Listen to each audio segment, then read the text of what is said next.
On today's episode of Gathering the Kings. It's right there in our mission statement. We're a transformation company. Yeah. And how do we transform people in their lives and careers? It's through one person, one conversation at a time. It's all about creating that ripple effect. And Yeah. I'm not hallucinating that we're going to save every person and swoop in and rescue this entire industry. And yet, every bit matters. If I can just move that needle in the opposite direction and be a part of the solution to give people a fighting chance, then I've left it better than I found it. You are listening to Gathering the Kings with Chaz Wolf, featuring fellow 7, 8, and even 9-figure business owners who have real battle scars from business and life, but have prevailed as the king that they are designed to be. We welcome high-performing entrepreneurs to the stage in order to reveal the real of the real on what it takes to build a successful business today. We dissect the good and bad decisions they've made along the way that give a true and accurate picture of the journey of success and how you too can get there. Through this dialogue, you will learn the value of growing your network and surrounding yourself with power players and kings like today's guest. Grab your pen and notebook because we're about to dive in. What's up, everybody? I'm Chaz Wolf, Gathering the Kings podcast. Today, I've got Jake Dixon on the King stage. My brother, Jake. How we doing? Doing well, man. First time caller, long time listener, and honored to be in the presence of royalty here.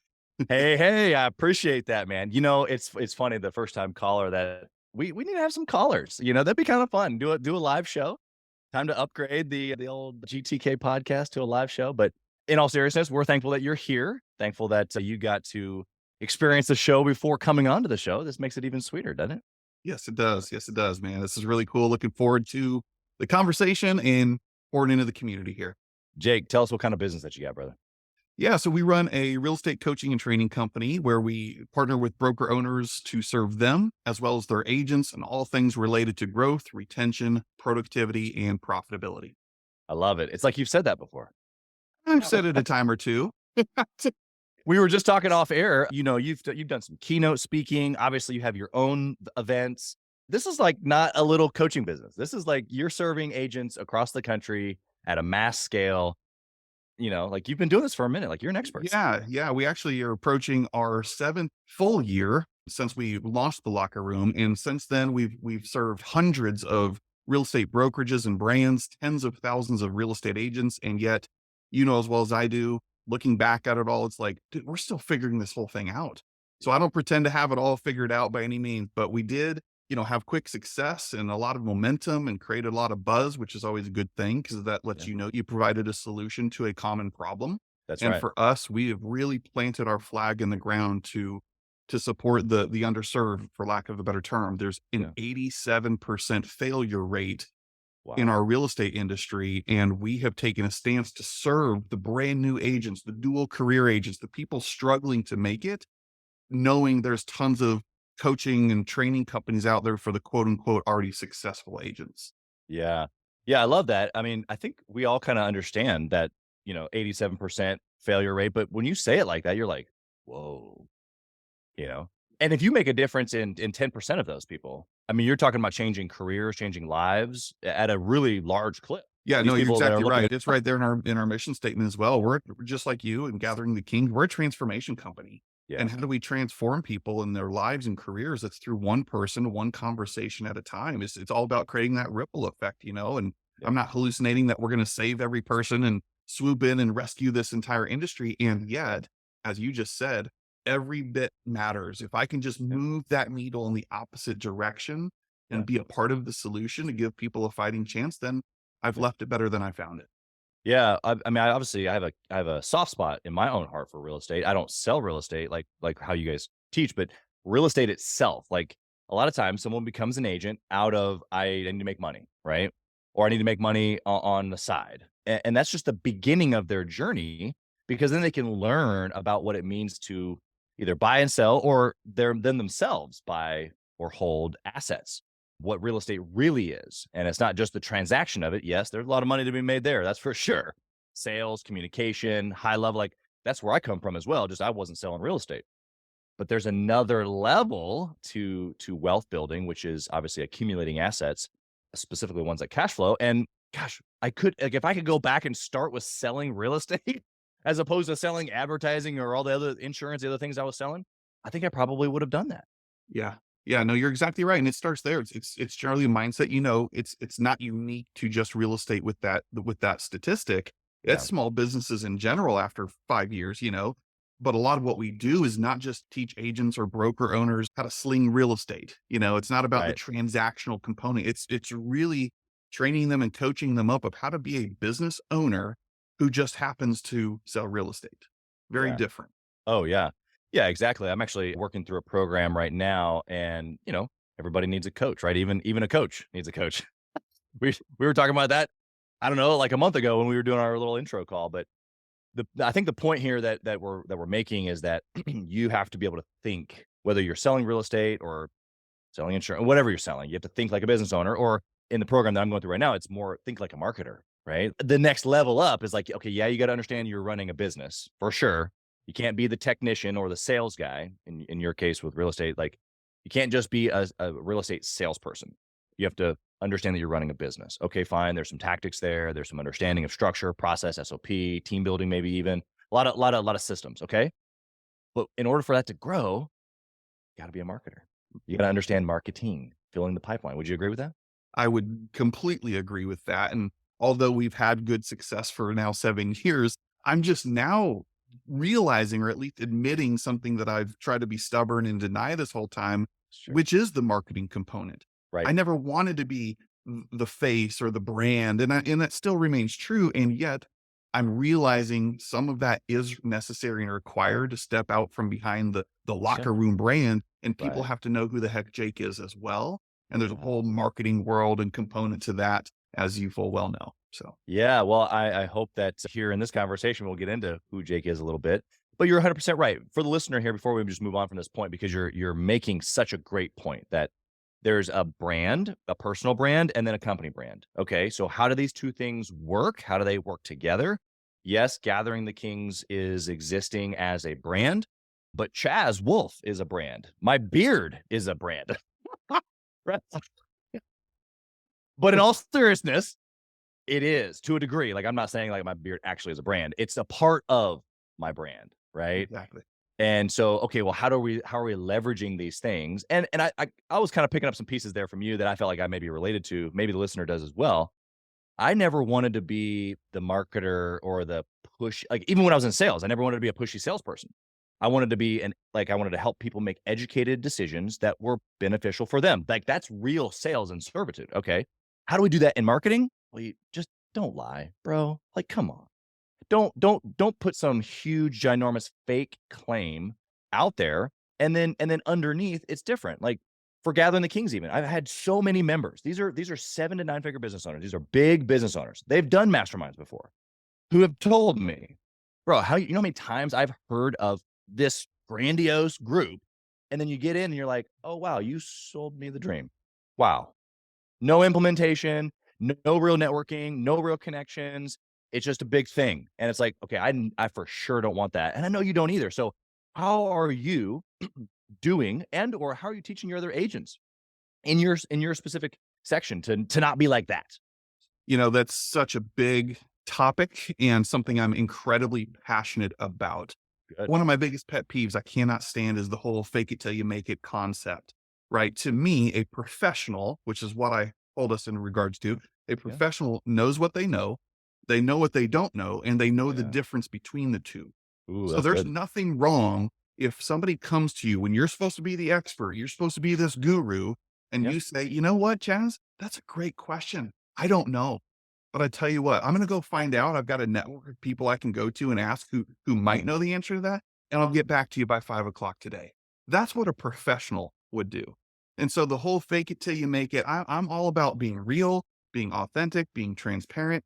If you like what you see, great. If not, that's okay too. I'm not everybody's cup of tea, so it's just operating and really owning who you are in your strength zone and letting that shine. And I know that might sound cliche or cheesy to some, but I'm walking proof, as are you, that it works. Like, I don't need to be Mr. Popular or everybody's Yeah. best friend. Yeah. Actually, as they say about business, the riches are found in the niches. So Yeah. find your Yeah. tribe. There's a genuine, like really authentic approach that we're talking about. And it doesn't mean that you don't market or that you don't do paid ads or you don't have a big claim, because when you understand the value that you do bring, whether it's in a mastermind group or a real estate coaching program or an event or a car, like whatever it is that we're selling or promoting, it's okay to be loud Yes. about what's real, right? Like, I'm not saying to not be loud. In fact, I need to be probably louder, right? But there's this humility or this like just genuine, like do the right thing approach to marketing that I feel like that we're both kind of like aligning on right here. And in that, it's okay. I guess for me, I've okayed myself to be smaller. Like I'm not trying to like, okay, I'm small. I'm okay with smaller dreams or goals. That's not what I mean. What I mean is that as we've been building Gathering the Kings, I've been okay with having X amount of members because it's been done the right way, as opposed to having XXXXX number of members because we threw out some random big marketing faux thing and it drew in a bunch of people. And then 95% of those people left. Like, I'm just not interested in that. Yeah. No, exactly right. I posted this quote. I'm going to read it if that's okay, real quick, today Yeah. on my Facebook page. Carmine Gallo, Talk Like Ted, is where this is sourced from. This is his Okay. quote. He says, "Science shows that passion is contagious. Literally, you cannot inspire others unless you are inspired yourself. You stand a much greater chance of persuading and inspiring your listeners if you express an enthusiastic, passionate, and meaningful connection to your topic. And sales, whatever, it's nothing more than the transfer of enthusiasm." And That's right. so that's, I think, ultimately what we're getting at here is I can put together the best value stack and best click funnel pitch in the world. But if I don't genuinely feel that, and you can't, as a consumer, feel that heart, that this is a passion project and a business of mine at the same time, That's right. That's then right. people can smell your commission breath coming from a mile away. And that's, most people are skeptical right up front. So how are we creating trust and rapport and letting them know I authentically care about you and what it is I'm quote unquote selling over here that can help you? Yeah. It's good, man. So good. Great quote. Thanks for sharing it. I want to transition from that into a little bit about you, not your story. Before we get started with your story, I want to know that passion or that enthusiasm. Where does it come from? That burning desire that's like deep down inside of Jake. What is that? So I have a story. If it's okay, I'll be I brief. love, yeah. So honestly, this dates back to when I was a sophomore in high school. I know, like, dude, get over your high school glory days. For me, this was real. So check Okay. this out. And everybody can relate and find their own story, I'm sure, similar to mine here. Yeah. So I'm a baseball guy. I'm a sports guy, hence the locker room. Okay. Yeah. So my sophomore year of high school, it was a playoff baseball game here in the Midwest. And a thunderstorm blew through. So the umpires postponed the game till tomorrow. So at that time, our coach was yelling at us players to pick up the equipment, hurry up, get it inside. Let's go, let's go, let's go. And we were probably just lollygagging around, goofing off. And so he was getting pissed. And so after we got all the equipment up, we run into the gymnasium. He sits us all down and he's just ranting and raving. And at one point, he puts his finger right in my face in front of all my teammates. And he says, "None of you will ever see the inside of a college or professional stadium unless you buy a ticket." Verbatim, those were his words etched in my mind forever. And so I had a decision to make. And as the Yeah. story finally concludes, I went on to play and I saw some really cool stadiums. Thank you so much. And yet it didn't stop there. It wasn't until several years ago I was listening to an audiobook called The Storyteller's Secret. And I was like, oh my God, that's it. The real gift in that day is my coach, I guess you would call him, lit this internal flame inside of my freaking body that I cannot and will not shut off. I will never be that person to someone else. Yeah. Now, there's a fine line between goals and being realistic about things. I'm not talking about that. Yeah. Who is that guy to try and crap on my dreams and tell me I can't do something just maybe because he lost his own dream or something himself once upon a time? So don't let somebody else talk you out of your dreams just Yeah. because they gave up on their own. Yeah. It's so big. It's such a big mountain, really. It's, I was just on a podcast a couple days ago and just an incredible guest. And he said, execute the cliche. Mm, And it was like, oh, you want to unpack that one for a second? Like everything you're talking about is this cliche get off me, bro. I'm gonna go do it anyway, right? And as entrepreneurs, we all know what this feels like. Like that like, get off me, bro. Like, and then so we have this chip on our shoulder and we're gonna go prove them wrong. And you've been proving this dude wrong ever since. And I love it. I can tell you a couple stories of mine like that as well. But what we do with that at each level, I think is important. So my follow-up question to you is, okay, so that was then, and you use that as fuel, right? Like that's everything you just said is that you used it as fuel. It wasn't cliche. It wasn't like he just, no, no, no, no, no. And then like, oh, it's just this memory. Like, no, no, no. You used it as real fuel. I could feel it when you were talking about it. Yes. Okay, so that was to get into some stadiums and play at a higher level. Yep. And I know you've been still using that into your career, but like, how has that morphed? How has that changed over time from just being like I'm gonna get that dude to like maybe a more kingly or a more mature perspective on that chip? What does it look like now? That is a beautiful question. And so what that has, you're exactly right. What that was as a 18-year-old kid just trying to prove somebody wrong and haha, Yep. na na na na boo boo, I did it anyways. That's where the story always ended, right? Now how it's packaged up together is to show people, look, I'm nothing special. Like I've been just taking little bits along the way of people that maybe were the haters. They were the keyboard warriors. And Yep. what that day really triggered was a new awareness that says, hey, who I surround myself with really, really matters. I need people to help support and build me up. And you know what? There's going to be a lot of dogs barking along the way, but I'm going to take that noise, rise above it. And so now how I funnel or fuel that to other people that I'm in relationship with is saying, look, I can do it. Where in your life have you done it? Because everybody listening to or watching this right now, I guarantee has been through something probably 10x worse than what I just shared. I've never met a successful person who hasn't been through some stuff. That's right. And so it's just realizing that not everybody's going to be for you, and that's okay. I don't have to be combative. I don't have to be ugly about it. But I'm like, okay, I'm going to take that deposit, put another chip on my shoulder and use it for the greater good versus this, I'm going to prove you wrong and leave it there type attitude. Yeah, I love that. What does it take for you as an individual? And really, my question is, how does the listener do this? But ho- each moment that you've taken that adds a chip, right? The coach in high school, the keyboard warrior, the family member that said what you're like, oh, that little business, or like just stack them up, right? Yep.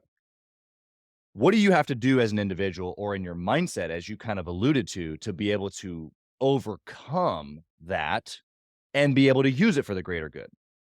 Good question. So I have a 4-part process for this. So anybody Love who it. want to write this down, write this down. Step 1 is examining your current reality and belief system. What does that mean? It means things like, well, what does success mean to you?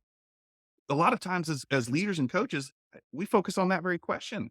Very, very few people can actually define what success means to them. And yet they're chasing it somewhere, comparing themselves to somebody else. My Yeah. fear is when you say, oh, that person is so successful, what you're really saying is that person makes a lot of money. So are you equating success to money? Right. And what's that old saying, right? Some people have so much, some people are so poor, all they have is money Yeah. because they don't have relationships. Their marriage failed, Right. or.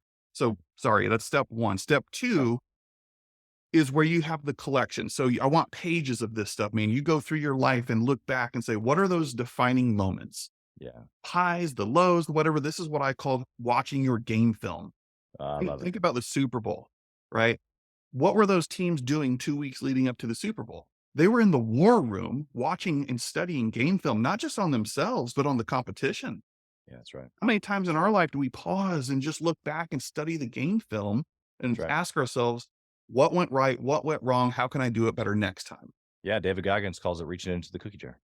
There you go. No, there you go. Hadn't heard that. So that's number 2, just creating a list of all these moments like my sophomore year. Yeah, that's right. Step 3 then is really the essence to your question. What do I do with this? Yeah. One of the most profound questions I've learned to always ask myself in the moment when I'm going through something that maybe is otherwise a challenge or adversity is Yeah. pause, Jake, pause.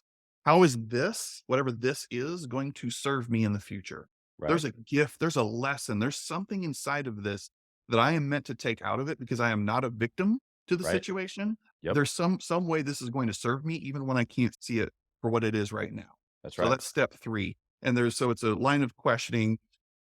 And at step 3, you're going to take each one of these defining moments and say, because of blank, Hmm. I am blank because of it. Yeah. I want you to make a declaration because of This blank. is step 4. This is step 3, the Okay. Okay. continuation of step Okay. 3. Okay. Okay. Because of blank, I am blank Yeah. Yeah. now.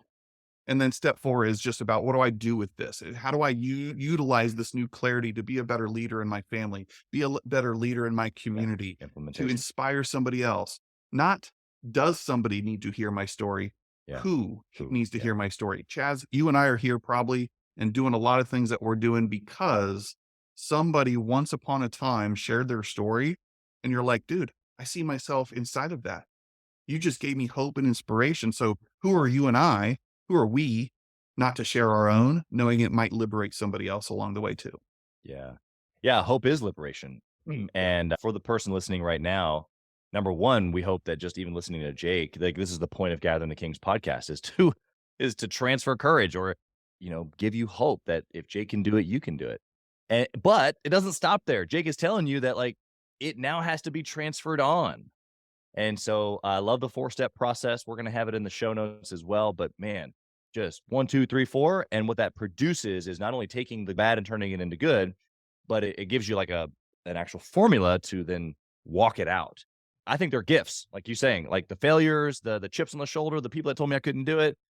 I can get wrapped up in the negativity of that, or I can use it as fuel to actually become who I'm designed to be, which is everything that Jake just gave to you. So love that. Was not anticipating a 4-step process, but wow. I want to know, let's go into your story a little bit.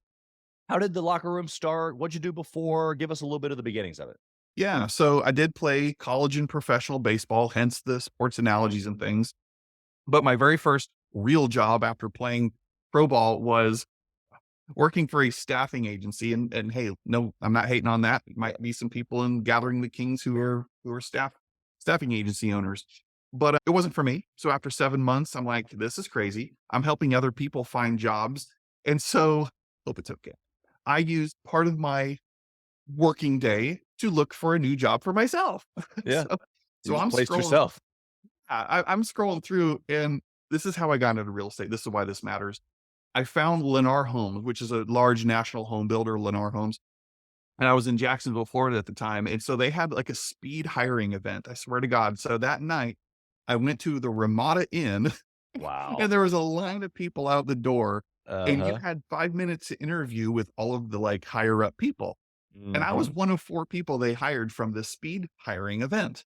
And Wow. so that was really getting how I got started in real estate. And being that I was in Florida at the time and I'm from the Midwest, just like you, after a few years of doing that very successfully, I'm like, what am I doing here? I don't have family. I don't have a girlfriend. I have a good job. That's about it. So I used that as an opportunity to move back home to the Midwest and give my first crack at entrepreneurship, which is I started an indoor baseball training facility called the Player's Edge. And so I did that for a number of years, dabbled in some network marketing stuff, and then got the itch again to get my real estate license. And kind of that was the journey from there on, and became a CEO, team leader of a very large real estate office for Keller Williams at the time.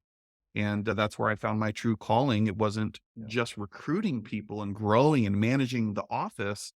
Man, it lit me up when I could sit across the table from an agent and just help them uncover their why, establish their Mm. goals, hold them accountable. And that was really where I started to tie Jake with all the sports and coaching and all that, coupled with what your coach said to you back in your sophomore year. Right. Why aren't you a real estate coach and Yeah. breathing life into other people? And that's why I kind of had that tap on the shoulder, if you will. Yeah, you're already doing it. It just wasn't in the most fulfilled way or the Yeah, biggest way that it could be. You're reaching thousands and thousands of people now where maybe there's only a couple hundred in that office. So exactly. I think even that is just an incredible like showing of what it means to be a king is like we can look back and go, okay, well, I've been pretty successful along the way. Of course, we've all had failures, but in that moment there, I was really successful. But in comparison to where I am now, it's like, well, I mean, knowing what I know now, I wouldn't have stopped there. Thank goodness I didn't stop there. And so that's encouragement for the listener right now. They might feel like they're feeling pretty good. Like, Well, hey, I'm making good money. I'm at where I'm at. But what Jake just said is that there's more. Would you agree? there's more, and if I may, and I don't want to get too down the story trail here, but what I want your listeners to know is I was a complete fraud, Chaz. Well, so when I was a team leader for these 3 years at this Yeah. organization, what I mean by that is everything on social media was the highlight reel, just like for most people. And yet Right. I was broken behind the scenes, literally broke. People didn't know it, but oh, I had a fancy job. He must be making bank. No, I was broke. I put my family through a lot of crap. My wife, who I'm still married to, thank God, said to me at the time, I don't have a husband. I have a Oh, roommate. yeah. Wow. Listen up, gentlemen. I don't have a husband. I have a roommate. Are you freaking kidding me? Yeah. I'm $35,000 in back tax debt. I'm 30 grand in the hole on credit card debt. Life was like not great. Oh, but to the world, I've got a fancy title and look at me, look at me. Yeah. And so I share that because yes, I can do something on paper that makes sense. And yet sometimes when you take a risk, and I got denied 4 times, another chip thing, to be a real estate coach because I've sold 1 home in my entire career in general real estate. Wow. Doesn't make sense that I'm doing what I'm doing. Okay. Right. Right. And so nobody would give me a chance finally until one of my friends did. And I Yeah. became a real estate coach through her opportunity that she afforded me. And within Yeah. 6 months, we had the #1 coaching program in the world for Keller Williams, all built on passion Yep. and persistence and belief pouring into other people. Yeah. And I made more that very first year, $300,000, $360,000 to be exact, which is 3 times more than I ever had made in any given year with a quote unquote comfortable job. Yeah. So, Yeah. I mean, you want to talk about giving hope. I'm dripping some lines in the water for some inspiration. yes, well, I think just we be can I real. think yeah, well, I appreciate that, and I was gonna say that I think that every listener, especially for the guys listening right now that have big businesses and that listen to this show, not because necessarily they need tactics, but because they're looking for that little drip, that little transfer of courage, even at a level of I'm running a $10 million business I mean, I got guys that email me that are running a couple $100 million businesses. And they're like, dude, love what you're doing. It's like moments like that what you just shared were big successful entrepreneurs, male or female. They hear that and they go, "You know what? Yep, that guy's like me. Yep. That guy's like me." So we can all remember those moments. Right. Hey, kings and queens, Chaz Wolf. I want to talk to you about something that's super important to me. We put a lot of time and effort, we meaning myself and my team, into this podcast, into the content that goes out every single day.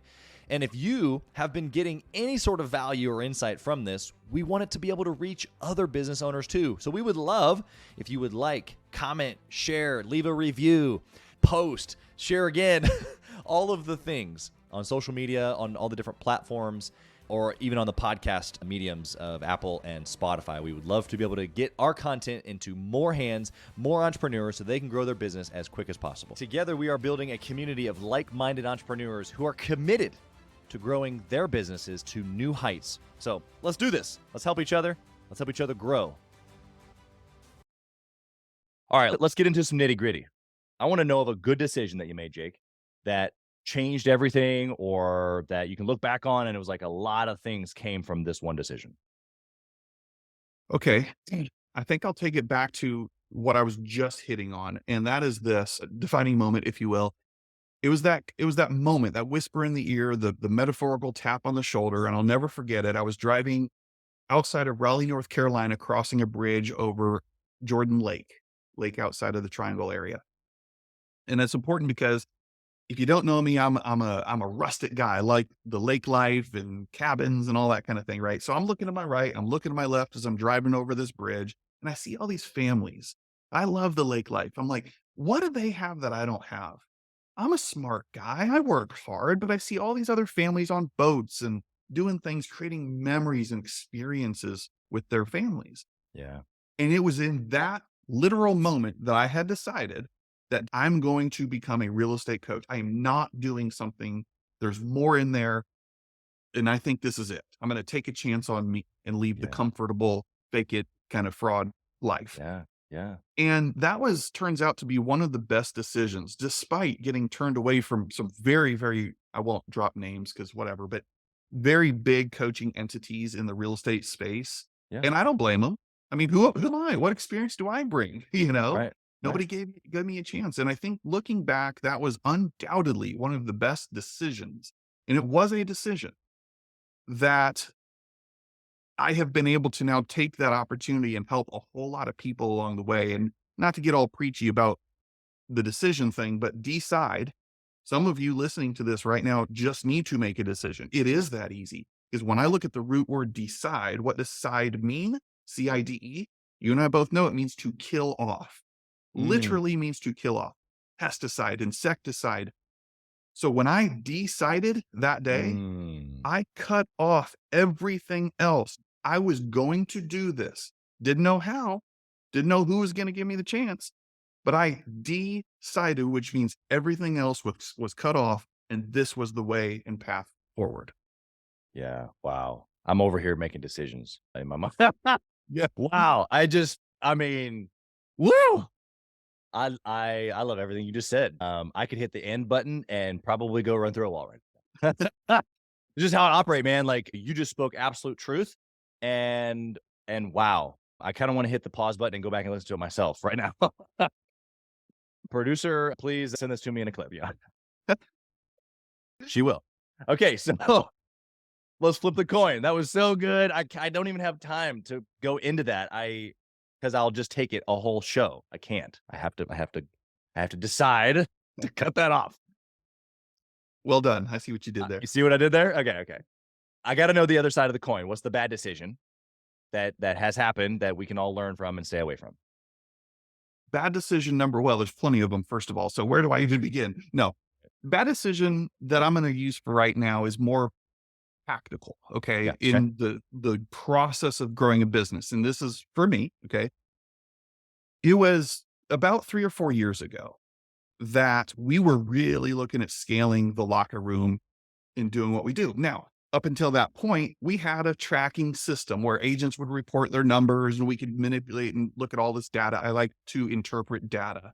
Give me data and I'll find the story that lives inside of it. Okay. That's right. And so what we did to scale, this was built in a very elaborate, like Google sheet tracking system. That wasn't going to work unless I continued to add manpower. So we went to software developers and said, hey, can you turn this into this badass mama jama like software that's web-based? Yeah. And so 3 different developers and several hundreds of thousands of dollars later, I still to this day don't have a product to show for it. It never worked. I didn't know what I didn't know. I got in a game of technology that forced me to squirrel out and take my eye off the prize, because the cold hard truth was that was my style of coaching. What I learned was, even when it was kind of working, nobody else cared. Just because my style of coaching was taking this data and using it to further an agent's business, most other people didn't really give 2 rips about it. And so the point or lesson is stay true to your model, stay true to your business. If you're not a software SaaS company, or you have no place for tech because you're so relationship based and so service oriented, don't go there. Don't fall into the trap thinking you have to make investments in things just because your competitor or something over here is doing it. Or that it looks cool. I'm sure looking back, yeah, there was questions and different things, and my DNA is all over that. But now I'm not a tech company. I don't have an app or a tracking system. And you know what? We've grown anyways. Nobody cares. Instead, I reinvest my time and money into creating courses and trainings and going around and speaking and doing these things, which actually is what my audience cares about. Right. Yeah, no, it's good. There's actually a lot of lessons in what you just shared. I know. But wow. Yeah, no, in all seriousness, I think that you could probably dissect that in at least 4 or 5 different ways of like, okay, this. But okay, stay in my lane. Don't do things because it looks shiny or cool or because the competition's doing them. Really, I guess actually probably the main thing that I heard underneath all that, which you just said at the end, is pay attention to what your clients actually need and want.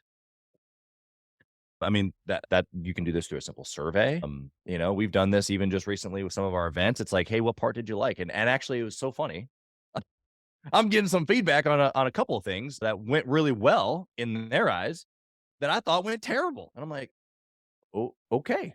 So more of that, I guess. I would not have signed up for that piece of it again, but that's what brought value. Okay, great. So let's bring more value. And that's what we're in business to do. It's 100% what we're in business to do. And looping that back to what I said earlier, in that moment, I was flaming mad. But I paused and I asked myself the question I shared earlier. Okay, Jake, how is this going to serve me in the future? Yeah, What can I take away from this to better serve me moving forward? that's right. And you know what it has done? And I just did it last week. I now, Captain Obvious here, I conduct focus groups. So what I did last week, as in this pivotal kind of moment, we're looking at maybe making some strategic chess moves with the locker room here. But before I took it and ran and said, well, this to me sounds like a good idea. I conducted 3 focus groups, one with current partners, one with people, broker owners who have never been with the locker room ever, and one, believe it or not, with people who were with the locker room, but they ended up canceling. And I just rolled through a series of questions, good, bad, or indifferent, saying, give me your feedback. What do you want? Yeah. And it was so enlightening. And that's been made a practice ever since that day, to just go to the people that you're serving, ask them. Yep. Captain Obvious, like you said, it's actually pretty difficult to like not only remember, but to then implement, because I think we get so wrapped up in a lot of times what we want, but I don't think that you had any ill intent. I don't have any ill will towards my members. Like, I want to provide an amazing experience, but it's based on what I think is an amazing experience. Which some of that is like, okay, fine, I'm part of my avatar, so there's some value there. But again, why not? Why not just ask? Just go to the people and ask what they want. And you're right. It's all within the right context. It's never so absolute where just because they may not see it or say anything about it doesn't mean I still won't move forward if it's what I believe is right for the future and the vision. Yeah. But that real time, crunchy, practical stuff. And frankly, something that I took away, kudos to you with what you're doing with Gathering the Kings, is they want more community. They want less of me or our coaches talking them and all these training materials, and they want more community. Yeah. They want to form a group of dads. They want to form a group of bosses with Bambinos. They want to form a group of wealth building. So putting together broker owners and or agents, for that matter, in these little micro tribes or subgroups and pod kind of concepts, that's what they want. They want the community. Go figure. And you figured that out here, obviously, that's what you're doing. So I'm a little late to the party. That's all. It's all good. There's plenty of space at the table. We only require that you take your crown off. No, I'm just kidding. There you Okay, I got some speed round questions. There you go. Thank you. Appreciate that. I got some speed round questions here for you. The first one is inside of your business. In this case, we're talking about a platform. We're talking about coaching. We're talking about maybe community building. A lot of different things going on inside this business for you. What's the number one KPI that you would choose to track if you could only pick one? Oh boy. Okay. And we do track those. I would say meaningful conversations. Is that too fuzzy? No, I mean, you're talking about pipeline building. I'm talking about pipeline building, meaningful conversations. The reason I say this is because we're not a product, we're a service. So I need people to experience us. I built something I call the consumption model, which is which was inspired by the food pyramid, believe it or not.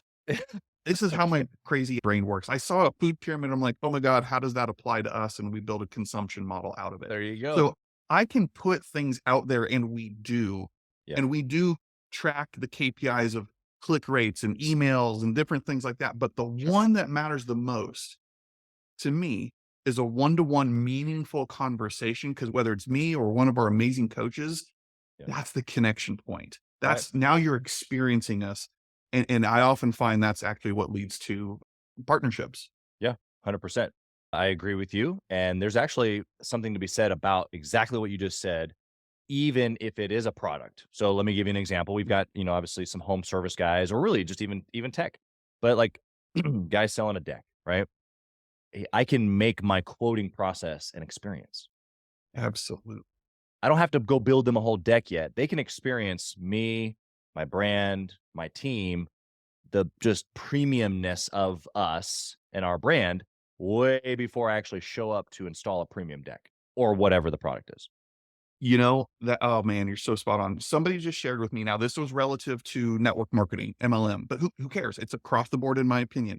They said they just conducted a survey or research. that 70% of people said the buying experience was just as important as the product or service itself. Yeah.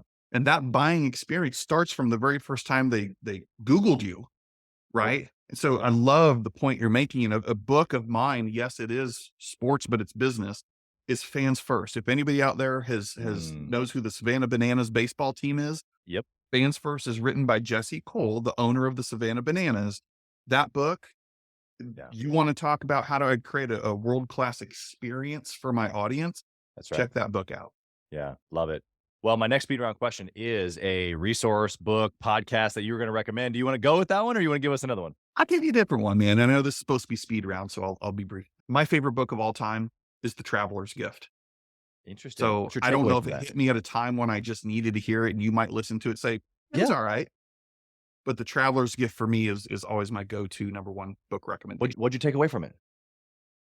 What didn't I take away from it, man? It just spoke to my soul. It was in that moment that I shared earlier of being a fraud and all of that. And it just hit me like a ton of bricks. And so what I love the most of it is the 7 decisions, there's that word again, for success.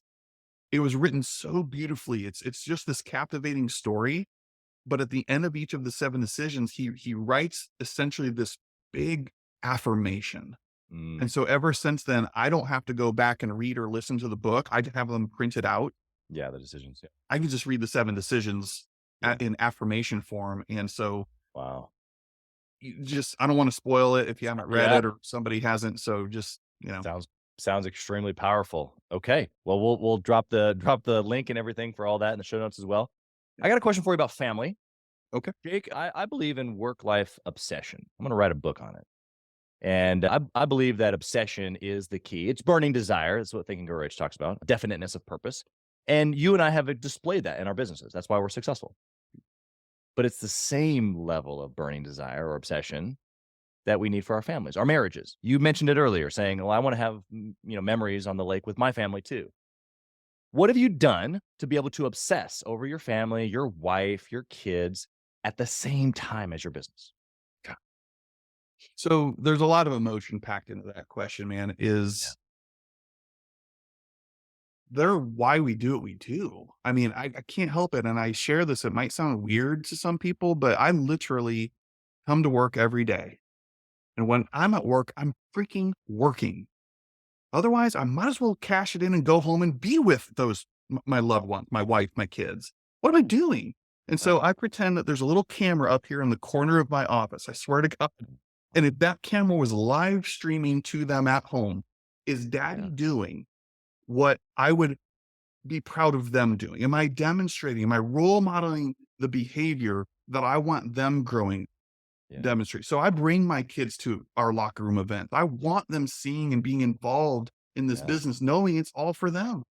Yeah. And so I obsess over them as the reason, the fuel to why I even do what I do in the first place. I leave at 5 o'clock every day. I don't take calls at night. I don't work on weekends. I'm very disciplined and clear on that because work will always be there.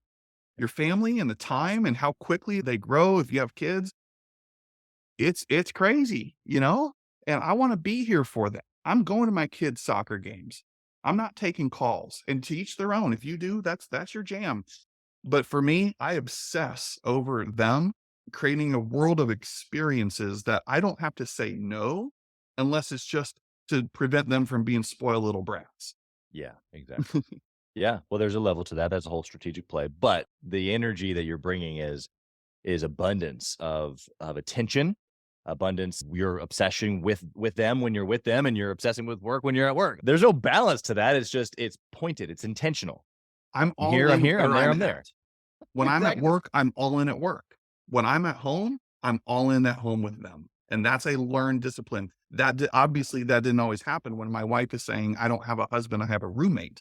Yeah, exactly. So I stopped taking this computer home, believe it or not, and it made all the difference in the world. Sure, I've still got my cell phone, but years ago I said, okay, what is the pattern I can disrupt? Yep. And I stopped taking my laptop home because that was the thing I had on my lap laying in bed until 3 a.m. just working. Oh, hey. Oh, hey. Oh, you're still here. Oh, hello. So I stopped that and it changed everything else after. Love it, man. Appreciate the vulnerability. It's a big deal. Even for someone like you that has figured a few things out, the humility of what you're talking about is that you're still working on it. That's what you just said. And I haven't met an entrepreneur yet, even for someone like yourself who has gone through kind of like the tough time and figured some things out and then kind of on a better trajectory. We still got to work on it. It's So hard, dude. It's hard. every time isn't I it? get to get on this show, I get to ask this incredible question, which I'm just really asking myself because Yeah. I'm working on it too. Yeah. It's Um, it's hard. It's one of the hardest things in the world, and yet it is so worth it. It's so worth exactly, it. exactly, and that's why it's something that we need to talk about and keep going for. And I don't want to ever even, just like I'm never going to arrive in business. Like I have this grateful but not done spirit about business. Like I'm never going to arrive. I'm not going to retire. No, I'm a builder. Let's go. Okay, so how does that different over here with my family? Like, no, I need to keep building. I need to keep strengthening. I need to keep pressing into and building intentional moments and memories and everything inside my kids, my marriage, my everything. Like there's so much work to do.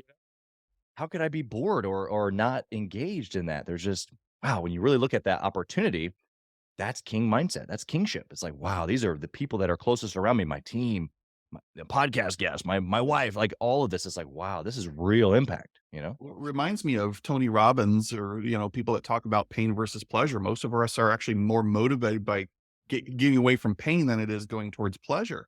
And Right. so, for example, anybody listening to this, if you're fortunate to have kids or whatever, I look at the calendar right now. I've got a 9-year-old and a almost 8-year-old.